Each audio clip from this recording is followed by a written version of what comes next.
Also breaking tonight, 4 subpoenas have been issued to IRS and FBI investigators involved in the Hunter Biden probe. Here now to explain, House Ways and Means Committee Chairman Jason Smith, along with House Judiciary Committee Chairman Jim Jordan. Both, by the way, are responsible for the subpoenas. Jim Jordan, before I get to that, Plan A, no charges. Yeah. Plan B, sweetheart deal that a judge blew up to the shock of everybody. That Weiss worked side by side with Hunter's brother, Beau Biden, Joe's son. Politico, Hunter's lawyers threatened the White House. Joe's going to have to testify. And then Hunter's lawyers demanding the DOJ prosecute the whistleblowers. I'm betting you have a lot to say about this.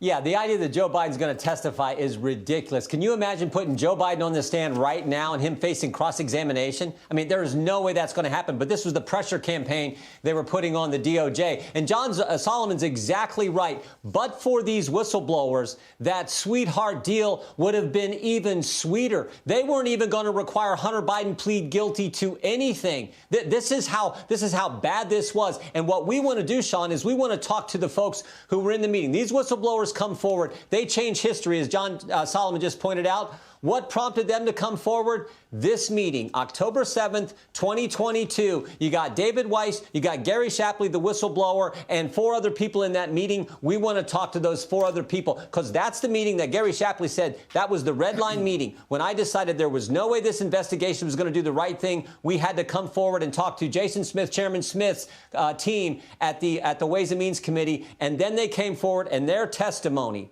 unlike the White House's story, unlike the DOJ, their testimony has stood up and they've appeared entirely credible throughout this ordeal. Jason Smith, these whistleblowers spoke to your committee, the House Ways and Means Committee. What's your reaction to Hunter's lawyers demanding that the DOJ prosecute those whistleblowers, especially after listening to Joe Biden praising whistleblowers, but that was the hearsay whistleblower that was against Donald Trump? One thing about it, Sean, when these IRS whistleblowers came before the House Ways and Means Committee, their stories has completely stayed the same. But the information that they released was shocking to members of Congress, and it was shocking to the American public. But Sean, you know who was not shocked about their information was the Department of Justice. Because, in fact, the Department of Justice, just as the whistleblowers highlighted, they used numerous tactics that delayed the investigation to such a degree that the statute of limitations expired for some of the most egregious crimes of 2014 and 15 tax years.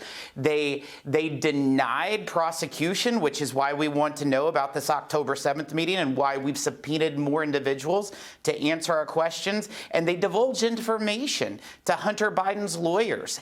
If the whistleblowers wouldn't have came forward, we wouldn't have known those aspects, and they definitely changed history. All right, Jim Jordan, I want you to talk about the subpoenas that your committee, the Judiciary and the Ways and Means Committee, to the IRS and to the FBI from today. And do you think something's going on here with the New York Times, Politico, the Washington Post, and even Chucky Todd and left-wingers like him are now saying he's got a big problem? What does that tell you? Yeah, they see the evidence piling up. They see the credibility of these whistleblowers, and they see what was reported this week. You know, the story in Politico, the story in the New York Times. I thought there was all kinds of interesting things in there. Decided they were going to make Biden testify, that they wanted to go after the whistleblowers. But what really struck me, and it ties into what John was just saying, is that in 2019, Hunter Biden's legal team wanted to meet with him to talk about things. And he said, I can't meet that day because I'm talking with the impeachment lawyers. So is he talking with Daniel Goldman, the lawyer for Adam Schiff? Is he talking with that? Who's he talking to? Because it was all about Burisma. As John pointed out, they said one thing, the Biden team said one thing, the Democrats said one thing, but the documents show something else. They show that President Trump was on the right track. So that is definitely an avenue that we're going to explore as well in our investigation. But right now it's the focus on that meeting, that red line meeting, according to whistleblower Shapley, where he said David Weiss told them he didn't have the authority that Merrick Garland and David Weiss were saying they had.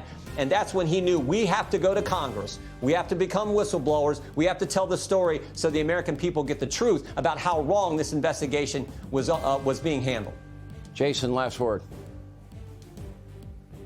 I would absolutely agree. You look at what the activity of Hunter Biden's lawyers were.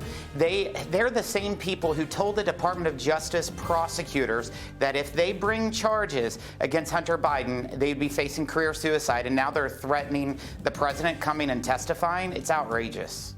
All right, thank you both. Hey, Sean Hannity here. Hey, click here to subscribe to Fox News YouTube page and catch our hottest interviews and most compelling analysis. You will not get it anywhere else.